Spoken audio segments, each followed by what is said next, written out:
For our HR leaders that are out there, how do you think they specifically can start to leverage this technology to, say, enhance employee experience or even optimize talent acquisition? I've thought a lot about this. And what I've learned is everybody's at a different place as it relates to AI. And you kind of have to know who you're talking to. We believe there is a absolute ton of white space to go after in terms of these agents in both HR and finance. At the end of the day, it's a lot of common sense solutions. How do you manage a high performing team? How do you create a high performing workforce? All of those things are still relevant. You just have a new member of the workforce and they're called AI agents. Welcome to another episode of Future of Work, a podcast series where we discuss trends and insights shaping the modern workplace. Today, we're diving into the world of Agentic AI, where agents are going beyond simple task automation to performing a specific role within an organization. And joining me today is Dan Priest, U.S. Chief AI Officer at PwC, a leading voice in understanding the impact of AI and AI agents on the enterprise. Dan spearheads PwC's $1 billion investment in AI technologies and works with major Fortune 100 companies to develop cutting-edge AI-powered solutions. He is renowned in AI and cloud technology with more than 25 years of experience as a tech and innovation leader. Dan, thanks so much for joining us. Hey, David, great to be with you.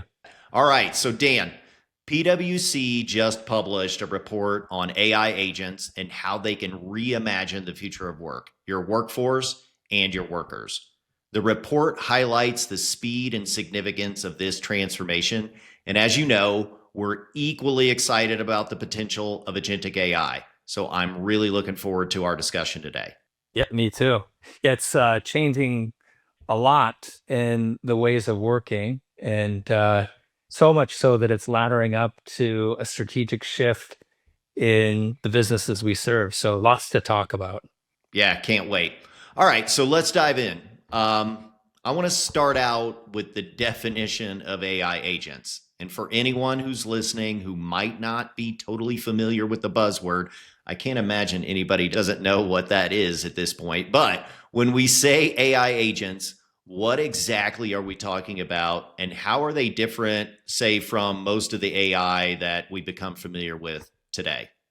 So the way we think about AI agents is they're probably the best way to unlock value for an enterprise as they embark on their AI agenda. They are autonomous applications that you can task to perform activities in the context of a broader objective. So in the past, we've had bots that could do very simple tasks. Agents can deal with more complex tasks, more complex activities. They're much more context aware. They operate in typically multi-agent models. And the reason I describe them as an application is you program. You give them a task, you tell them which data that they should be accessing, which other agents they should be working with, the expected outcome that you want to achieve. And within those boundary conditions, they can operate autonomously to get that work done. And so it's a much more sophisticated model than we've had around simple automation in the past. That multi-agent model is the real value unlock that we're seeing. Yeah, and I'm glad you brought that up. I think a lot of people do get confused, and I get asked lots of questions as well around, well, how is this different from, say, just simple process automation?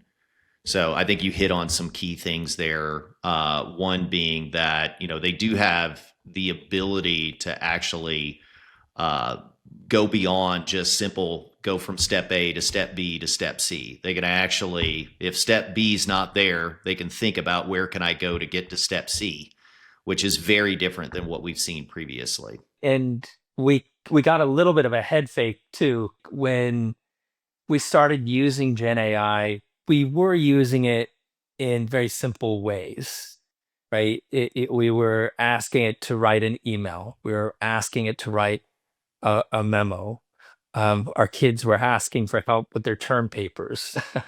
um, they were these simple tasks that allowed us to get familiar with this concept of agents. But what we're really talking about now is an industrialized version of that, where you're applying it against some really mind-blowingly complex tasks. Like you think about code generators and the multi-agent models that are used for code generation.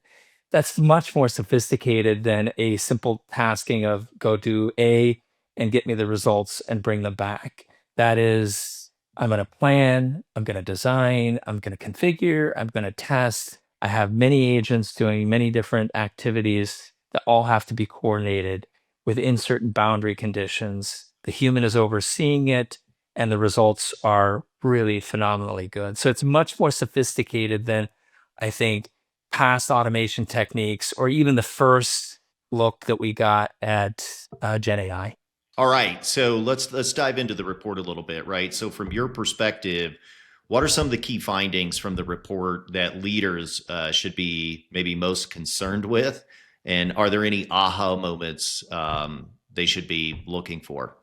So lots of interesting insights. What we found is that the majority of businesses that we're working with are expecting to deploy AI agents into their workflows. In our CEO survey, we found that most employees, 62% of the employees, are expecting to use Gen AI and agents within the work that they do day to day. And so, one aha was this has become mainstream or quickly becoming mainstream. The other aha is that uh, our people aren't prepared for that, even though they know that that's going to happen and they expect it. And depending on where you are in your career stages, you're either really open-minded to it or maybe a little bit more closed-minded to it. Everybody's in a different place about it. There's a lot left to do to be ready for it, and readiness comes in many different ways. It can come around the architecture. It can come around the workforce planning. It could become a workforce planning, meaning people are trained for it. They know what to expect from it. They know how their job relates to it and how their job will change. Um, there's lots of work around which functions should go first, second, third. We talk a lot at PwC about the jagged frontier associated with the AI, meaning not all functions are as ready. And so you kind of have to know which function to go after in what sequence. They will all get there, no doubt about that. But the planning is really critical. Yeah, I think that's a fantastic point. I've talked to a lot of our customers, and it's interesting. I mean, over the past couple years here, I think the technology, I mean, I'm just astounded how fast the technology side of things are moving. But the one thing I hear consistently from customers, even internally at Workday, is something you hit on. It's the humans who have to interact with those agents and their ability to understand what does that mean for their role, what does that mean for how they do their job and their role on a day-to-day basis. There's still a long way to go, it feels like, on the change management side with the actual human worker in the loop. It's the harder part of what we're taking on. I've had some really fascinating conversations with people and their reactions to this change that's ahead of us. Very few people are clear about what's it mean to them personally, and that's a leadership challenge. Right? The the job of a leader is to figure out as much as possible, as much as practical, what does this mean to my people? And the teams that do best are the ones that are most articulate about the implications of this move towards agentic workflows. And when I say that, what I simply mean by that is that they have been clear about what the human value proposition is today, what it will be tomorrow, what the enduring human value proposition will be throughout this AI journey. And what's interesting is the second the team members know that they do have an enduring value proposition, Yeah. their defenses come down a little bit, and they want to know that they have a place in the future of work. And it's interesting, you can assure them, but when I say be articulate about it, it needs to be more than just assurances. That it has to be designed, and the team members have to be a part of that design, and the design needs to make sense. And that takes a lot of gray matter, and it ups the stakes for the leaders who are driving this change to think hard about what the change really is. It's not something you can just simply delegate to the teams to say, go figure it out. You'll come up way short on the benefits. Humans, if they're not comfortable with this change, will find lots of creative ways to undermine the change.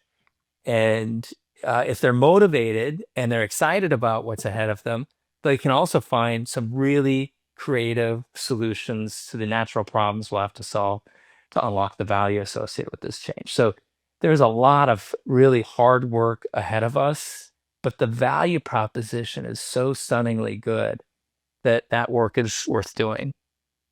Yeah, that's great. And you hit on something that kind of leads into my next question for you, right? The report that you guys put together suggests that, agents can handle, once again, can handle these complex tasks autonomously. Can you give us some examples of how this can really drive tangible value and ROI? Are there specific use cases you've seen that maybe kind of drive that home in terms of and illustrate the potential for that return on investment? So we first started using multi-agent models. So the more complex tasks, you think about it. The first case study that I got really immersed in was around code generation, and code generators. Again, just as a simple tasking, that's cool. But when you start talking about, so in the US, PwC spends 18 million hours or more putting large applications into production. 18 million hours of very extensive knowledge work time. That's a lot. And when we started looking at code generators, we said, okay, this is complicated. And you needed to define functional specifications, you needed to develop technical specifications, you needed to be able to configure code, you needed to be able to test the code, you needed to be able to push things into production. That was, in each one of those requires a different specialty. An agent that becomes specialized in functional specs or technical specs or Yes. code configure or testing. And we said that was our aha moment, that wow, right, this is a different way of working. Wow, this is really hard. The teams, it was fascinating to watch this. The teams that just sort of picked people who were available at the time, they were breaking the pick on the hard problems, meaning they weren't able to get the results. The teams that pulled their best engineers off the front line and said, "Hey, go solve this hard problem, figure out the more sophisticated multi-agent model that's going to work for us." Those results were really good. 30 to 40% efficiencies, 30 to 40% schedule accelerations. That is so incredibly valuable when you're talking about the knowledge work, the extensive knowledge work that goes into this type of project. We started there. We went next into customer service. We Yep. started doing a lot around contact centers and AI agents working with contact center agents. And that was an interesting journey. Same thing. We had the usual challenges, figuring out what worked and what didn't work, figuring out how to manage hallucinations. But it wasn't until we started shifting again towards multi-agent models where agents got specialized in self-servicing certain requests coming into a contact center or triaging the more complex tasks to get to root cause. I've seen this presenting symptom 30 times before. This is how it was resolved. Here's the best next action that the agent should take. The interaction between the human agent and the AI agent, all of that needed to be figured out. So it's the more sophisticated use cases that unlocked the most amount of value. And now we're marching through the different functions and finding, similar lessons learned, that it's the multi-agent models that unlock the most value. An appropriate investment needs to be made for figuring out what the guardrails are, how to deploy the agents, what access to give those agents, how to track the performance of the agents, how to continuously improve that performance over time. We keep accumulating these lessons learned and taking them into the HR domain, the finance domain. There's just so much value. HR and finance are the next ones that we see a lot of interesting opportunities. You're singing the same song as us. We do as well, given Workday and the products and areas we target. We believe there is a absolute ton of white space to go after in terms of these agents in both HR and finance.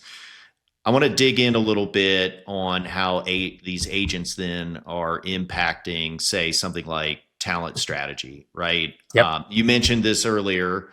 You want the human along, because just like any other technology adoption, there's ways to creatively derail some of these things. But you want them to see, all of us to see that hey, we have a place, along with leveraging, agents. I guess, what uniquely human skills do you think will become essential as we deploy these types of technologies?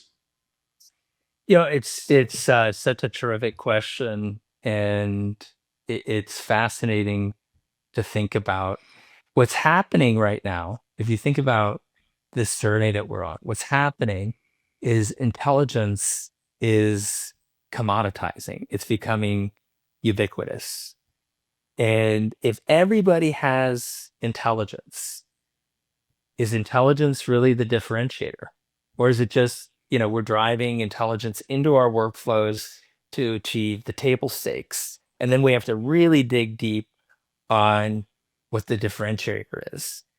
I think it's the human and the creative pioneering that humans are able to do. And we have not seen that yet from AI, right?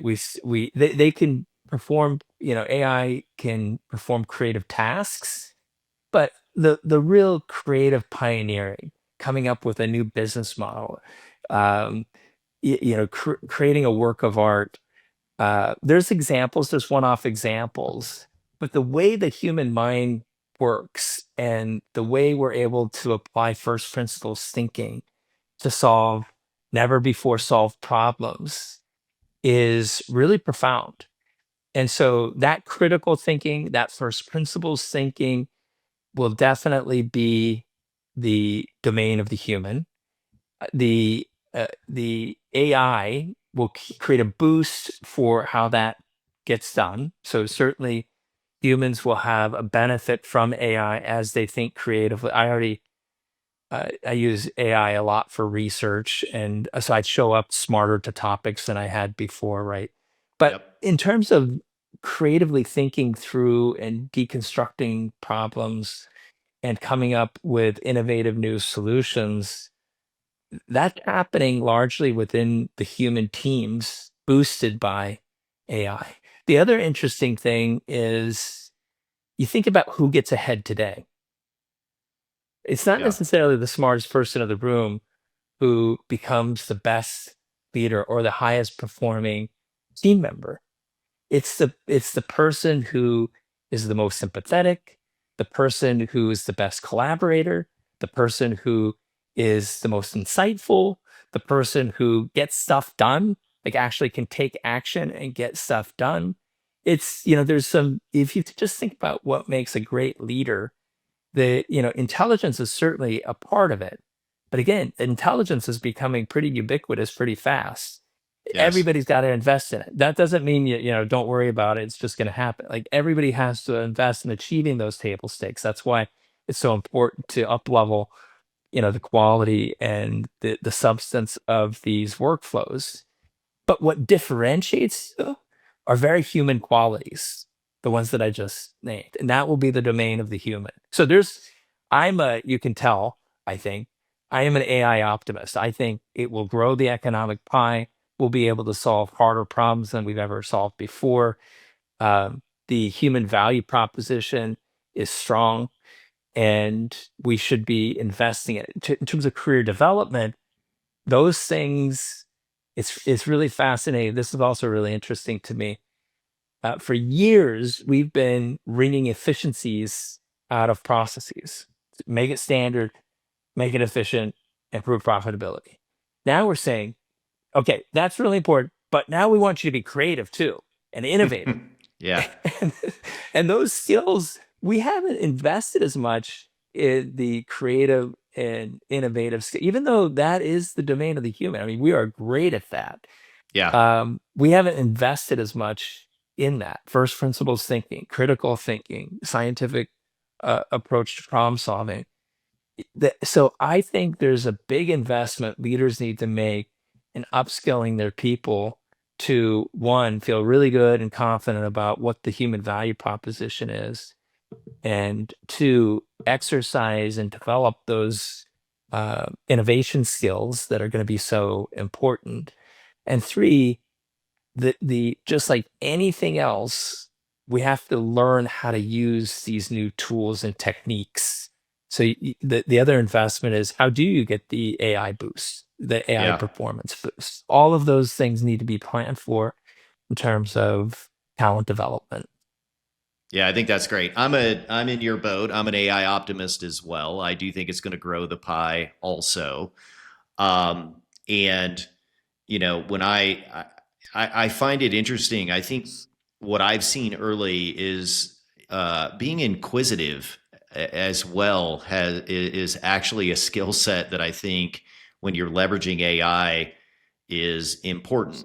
Asking questions, like being interested in actually figuring out how can I solve a particular problem by leveraging this new, you know, capability that I have at my fingertips. I've already seen that in my own organizations where you have groups or people specifically who, to your point, I mean, they're able to consume so much more content than they were before. They come way more prepared and much more upskilled, if you will, in certain topics. Like the ability for the human to, I think, become, to your point, intelligent about lots of different topics very, very quickly. It's unfounded. I don't think we've ever seen anything like it, and I think we're going to see that continue to increase over time here.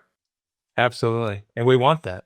Yeah, no, we totally want that. I think it's super interesting. And you mentioned a lot of the things, when you were talking there, you were rattling off different in our, workday speak, different skills that I think are going to be, not that they weren't important before for any particular role, but I think to your point, maybe they weren't the ones that were most emphasized by the organization. And I think that's going to change and is already changing. It's going to flip on its head for It has sure. to. It has to, because it's again, I test where we are on this journey and how autonomous, you and I were talking about the autonomous nature of the agents. How autonomous can these agents really be? Yeah. And there are limits. There are natural limits, and you want the human with their head in the game, owning the outcomes, owning the remit, owning the tasking, right? And you want them also owning what big and interesting things can come from the creative application of these agents. And so the key to getting value from all of this is getting, exactly as you just said, getting the team members, the human team members, to get super inquisitive, super excited about this, and owning this journey that we're on. Yeah, I completely agree. I mean, for our HR leaders that are out there, let's talk a little bit for a second on, how do you think they specifically can start to leverage this technology to say enhance employee experience or even optimize, areas of their remit like talent acquisition. We've talked for a long time and it's related to some of the things that we were talking about earlier, but we've talked for a long time. I mean, we do have a skills scarce market still to this day. Even with AI agents coming into play, there are still specific skills that are really hard to find. So any thoughts there? Lots. There's so many cool things that uh, the HR professionals can be using AI for. The simple things are culling, resumes and talent profiles to find the ones that best meet the talent requirement.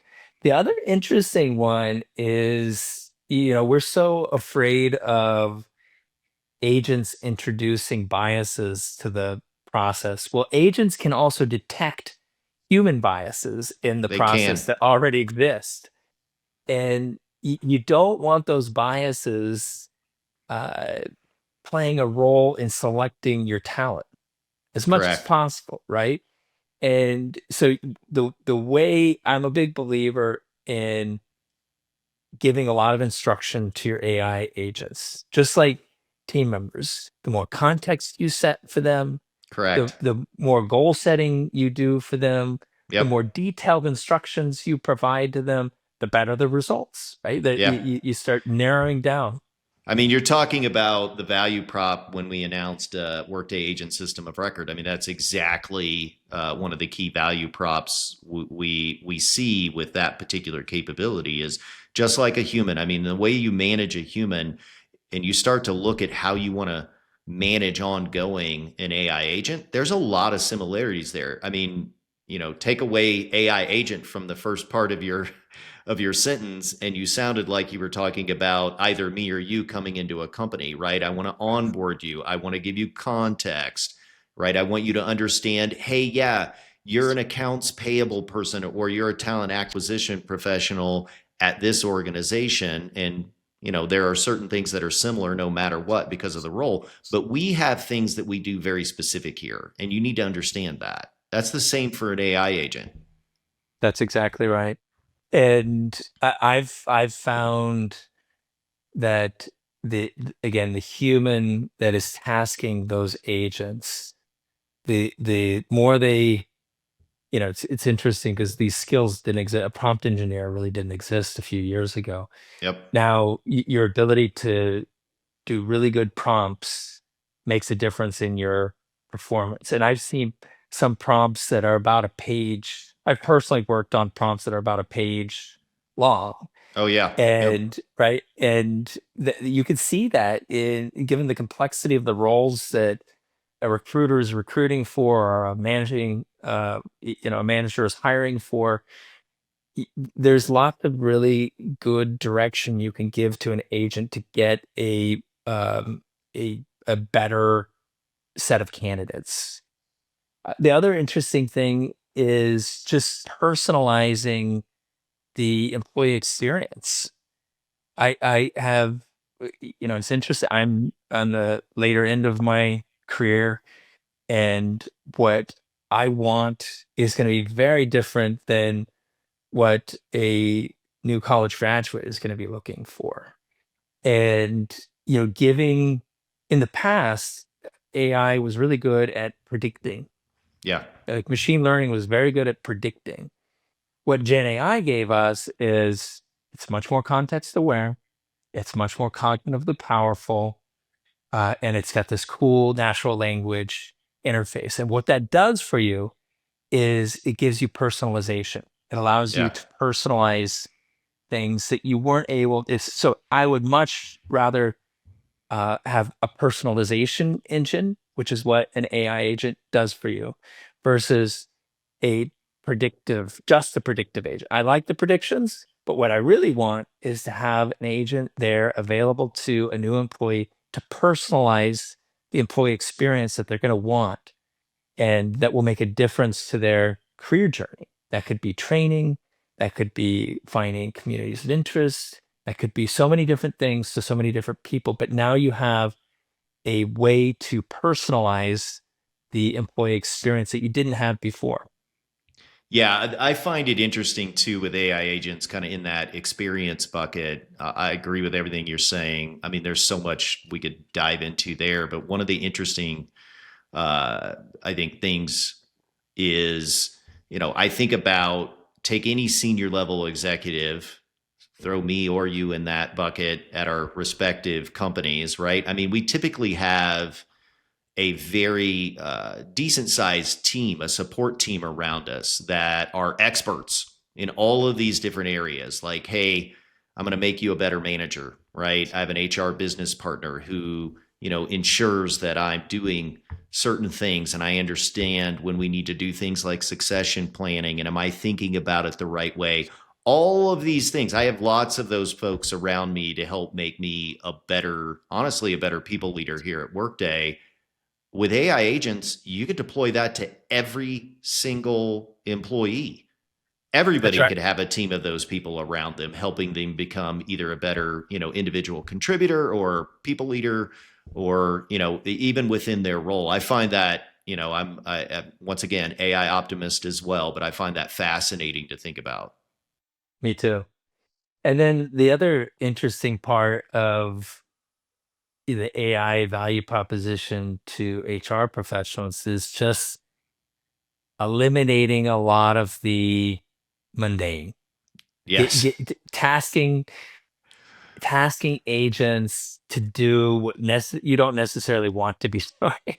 Well, it's funny. And It's funny you bring that up because I mean, back to the user experience piece. Like, I think agents and users, like the whole agentic AI and UX. I mean, they're it's basically kind of consuming user experience in my mind. But it's funny. right, We released an agent a while ago, what we call our recruiting agent, and if you go talk to the talent acquisition professionals who are quote unquote using that agent, they talk about the user experience and how great it is.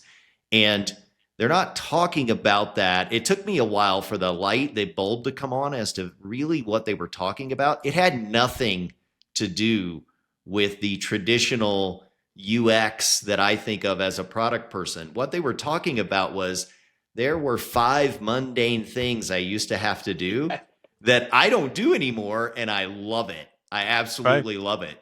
And so I love this thing, right? Like Me too. yeah, yeah. Yeah, there's value in dispensing with the scut work. Yeah, exactly.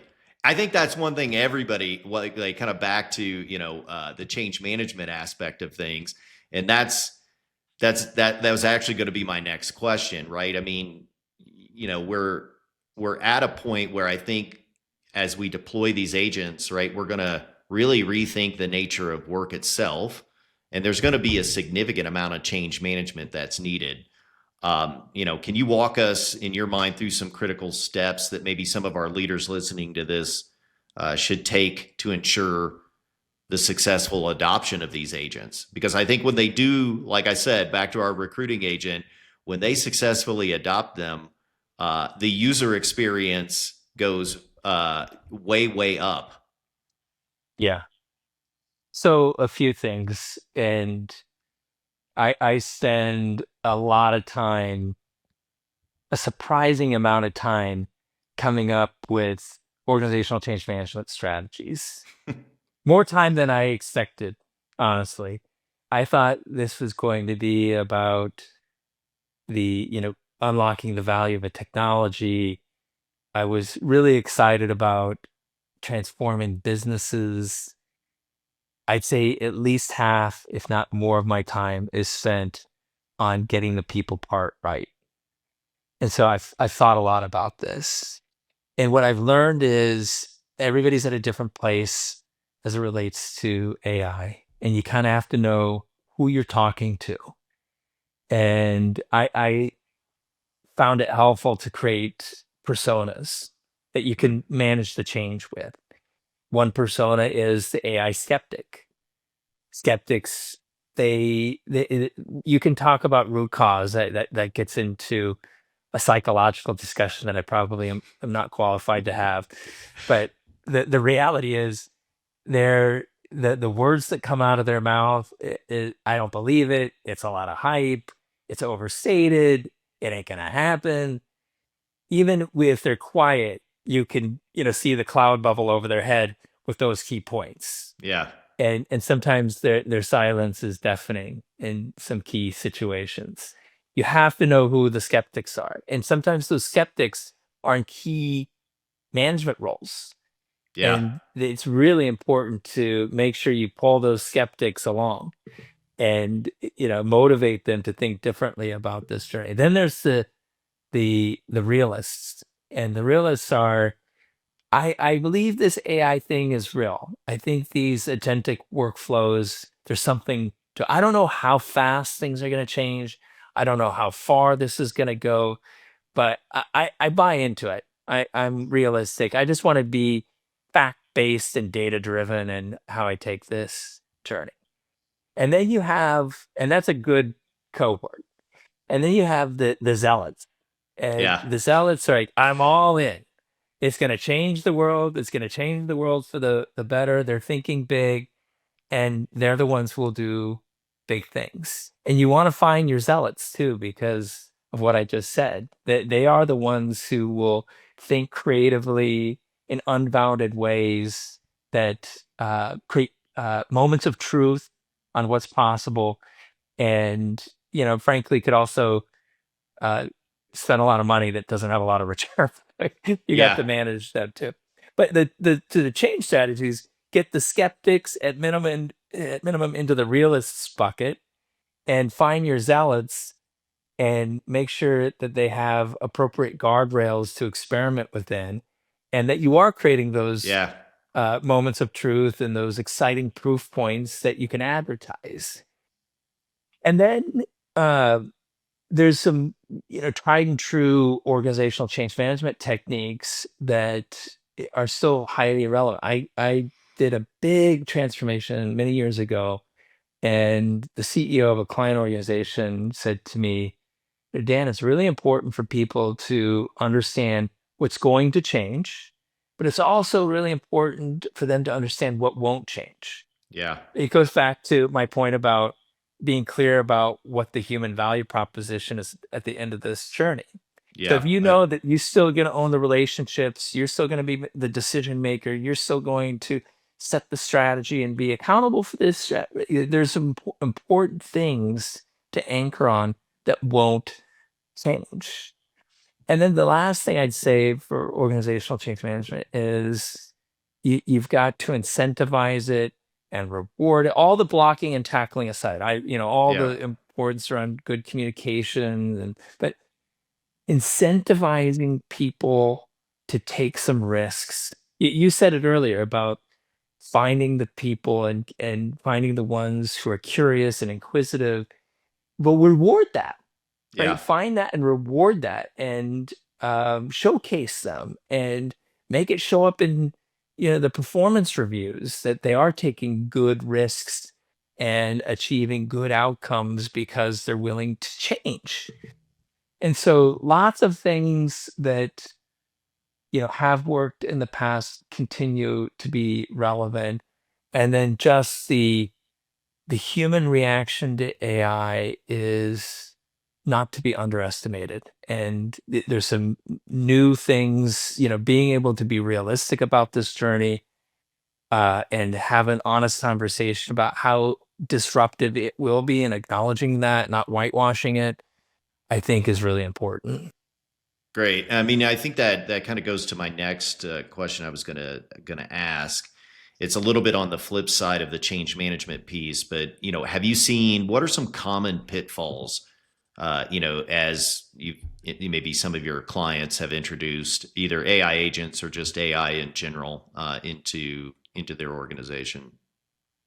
Well, first, yeah, there does have to be guardrails.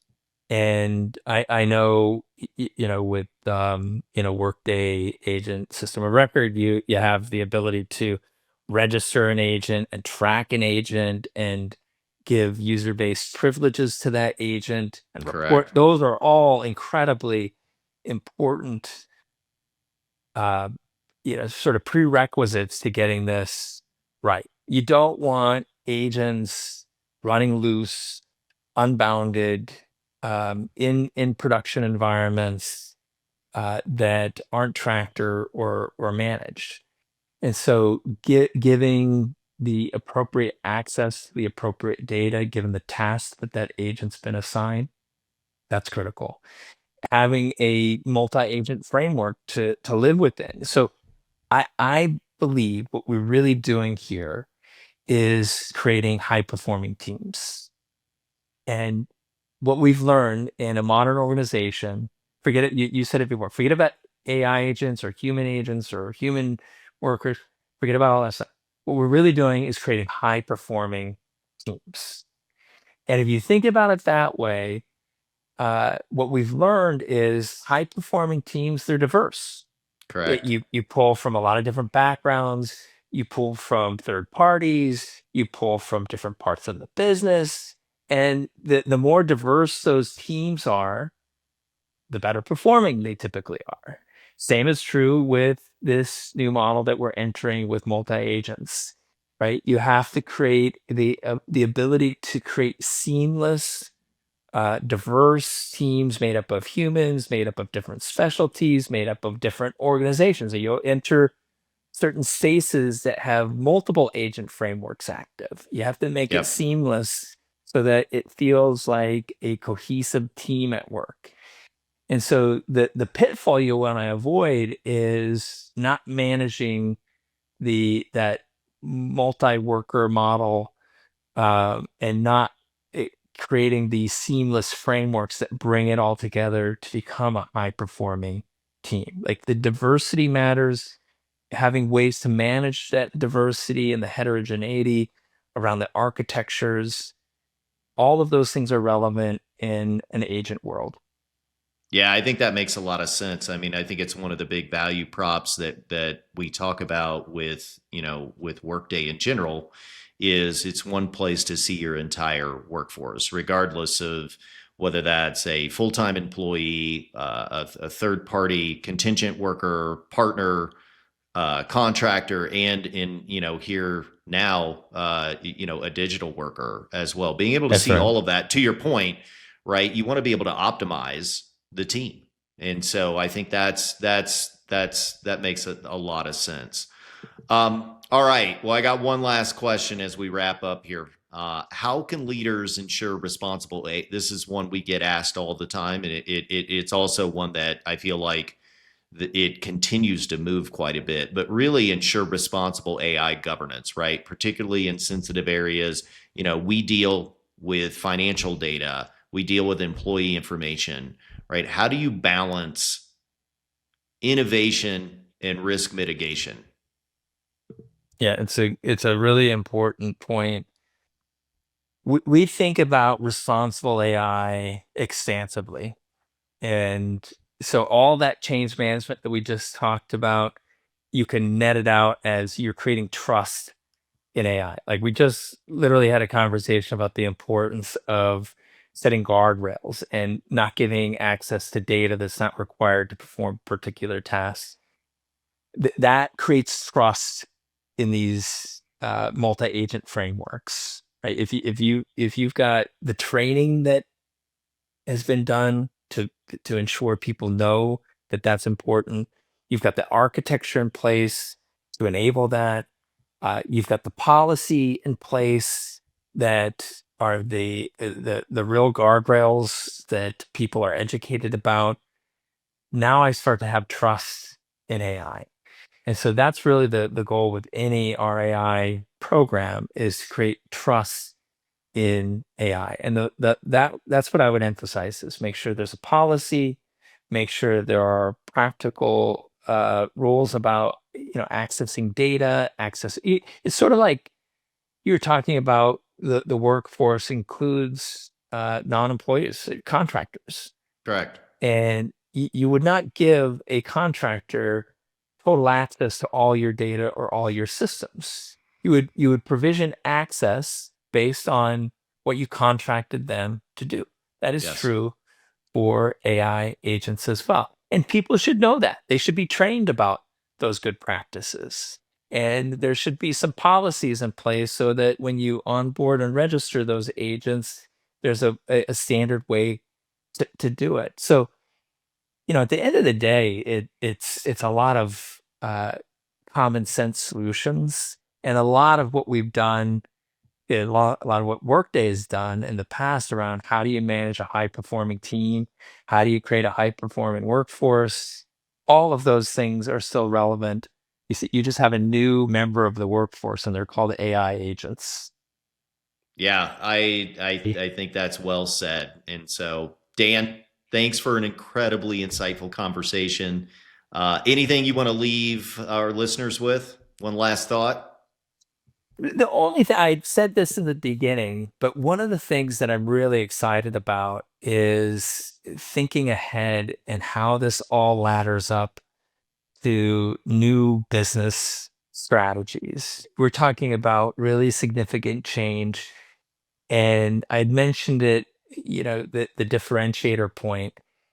But for the leaders listening to this call, what we're really talking about, create those high performing teams, avail yourself of all of these new cool capabilities, and then think strategically about how do you create sustainable advantage in the market by doing all of those things. And so this is not something to delegate to the line level, right? They are an important part of it, but the leaders on this call should know that there's a strategy discussion that should happen to make this broad base and sustainable and accretive to your business strategy. Yeah, I thank you. I think that was a great last thought. It's been a great conversation today, Dan. Thank you so much for your time again.